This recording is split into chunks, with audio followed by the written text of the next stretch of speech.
Take this and that, take this and that, take this and oh!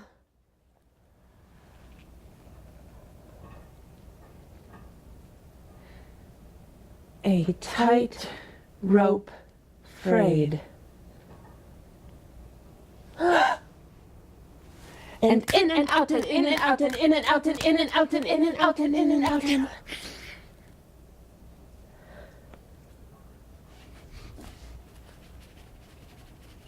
I will not smell like that.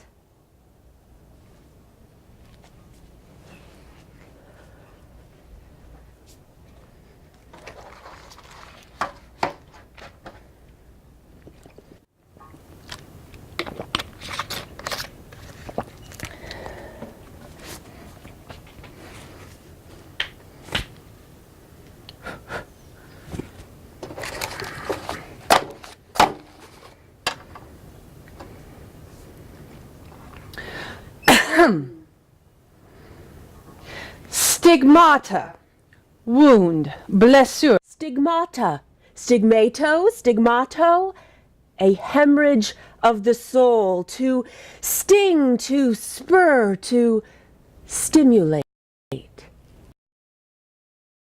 Scar adds something, a visible or invisible fibrous tissue that really or allegorically replaces a loss of substance, which is therefore not lost but added to. Augmentation of memory by a small mnesic growth. Unlike scar, stigmata takes away, removes substance, carves out a place for itself.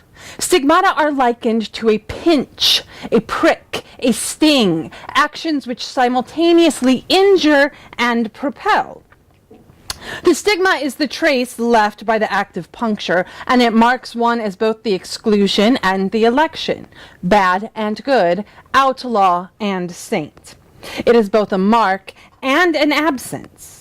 Now, in terms of the human body, the stigma is connected with the ovary. It is an area on the ovary where a follicle literally bursts through and releases the ovum during ovulation. In this bursting forth and puncturing permeation, the ovum is released into the fallopian tube, becoming viable to fertilization, creating something new. This stigma, this surface that is ruptured, continually creates possibility for new life or new passage. The stigma is also part of the pistil of the flower, the female parts. The stigma in the flower is the receiving place, which is adapted to catch and trap pollen, distinguishing between which to accept and which to reject. Thus, in the human body, a stigma is a rupture through which possibility bursts, and in the world of botany, it is a structure that engulfs and or declines certain possibilities or potentialities. The sword, the knife, the axe, which threaten to fix, to nail, to... Number 1. She did not flee.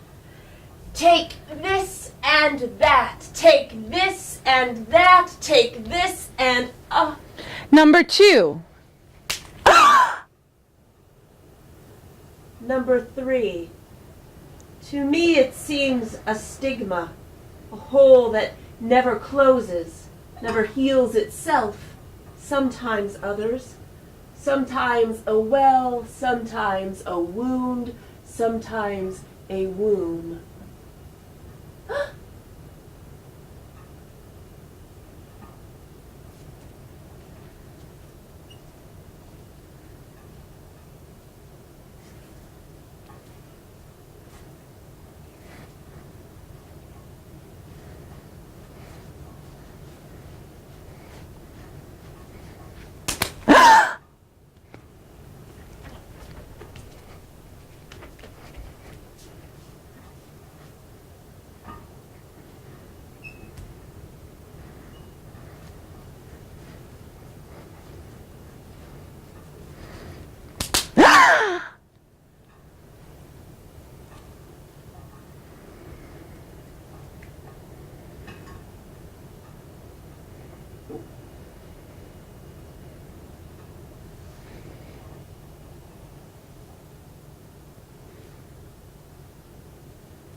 Take this and that, take this and that, take this and ah!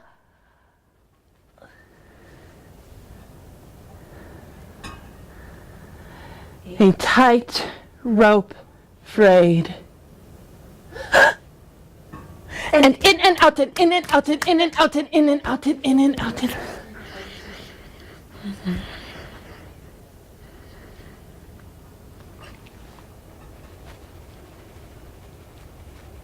I will not smell like that.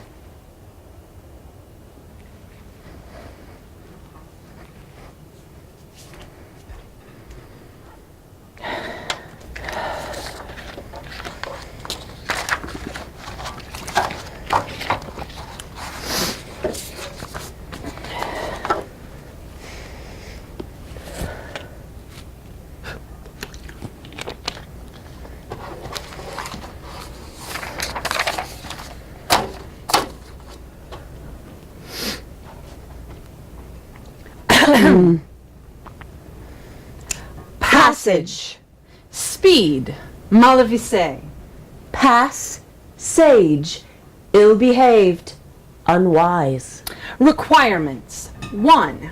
Be ready to receive a message. 2, the message is sent. This is writing on the run. A constant departure, both freed and trapped in the labyrinth. Threads must be laid and held on to. Receiving what comes through doors and stairs, veils and seeing, speed and time. Dashing through the pass, unclean, improper, unfinished, and continually moving. That third space that is neither of us. The joy of the present. Collecting fragments that come in bursts to create a portrait that appears in puffs of air, in fragments, in sorrows. What escapes us? What just happened? What is going to happen? And which traverses us suddenly, pierces us, turns us upside down, escapes. We live more quickly than ourselves. To catch it, we stop the present. One cannot, after all, write a book with only one stroke, of only one page, and yet we should. But we are born for lateness. Time, the body, are our slow vehicles, our chariots without wheels.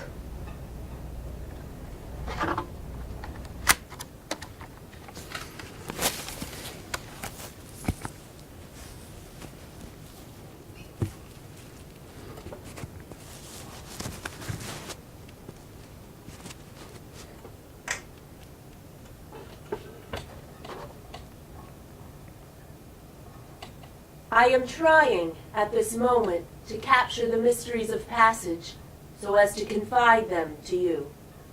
One cannot speak it, one can only perform it. Number 1.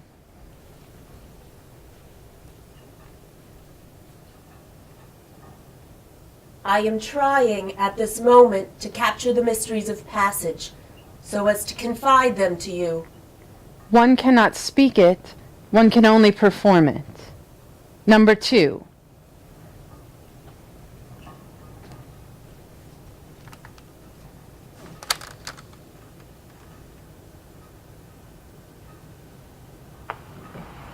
Suddenly, I am letter-struck, and I see only it.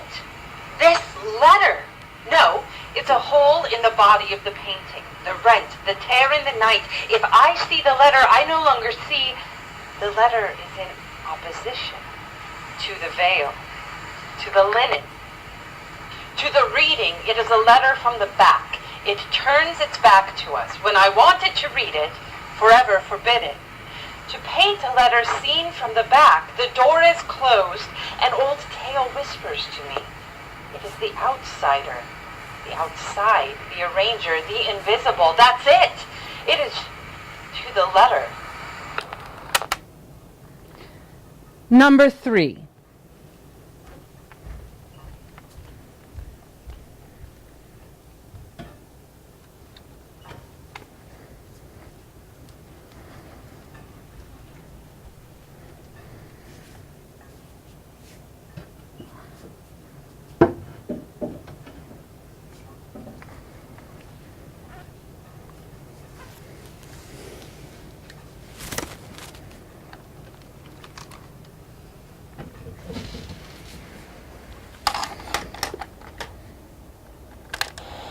passage of the other towards the other, respect for a same that respects the other's alterity.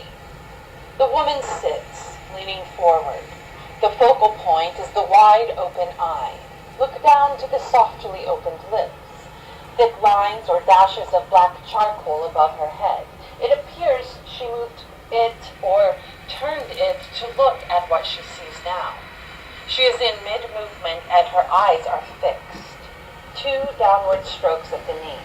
The dark shadows on the left arm, bruises. She is turning away. This woman has a spine, so why is she turning away? Preparing for bed, taking down her hair, removing her gown when something stopped her. Was it a sound nearby? An exterior sound? A blur of voices, a familiar strain, a word, a laugh that she knows would turn to anger if he should see. She glanced slightly up the way she does when she wants to let an idea arrive. Like if she made contact with anything, it would stop the arrival. Her look is not upon anything present. In fact, she is not even here. She is lost in thought. Her body alone remaining before thought shoots through her body, her fingers, her pen to the page where she lives and is lost. Or she does hear a sound, the maker of which reveals itself shortly after. It is an intruder, a man, her mother, the cat, a breeze, the artist's gaze. She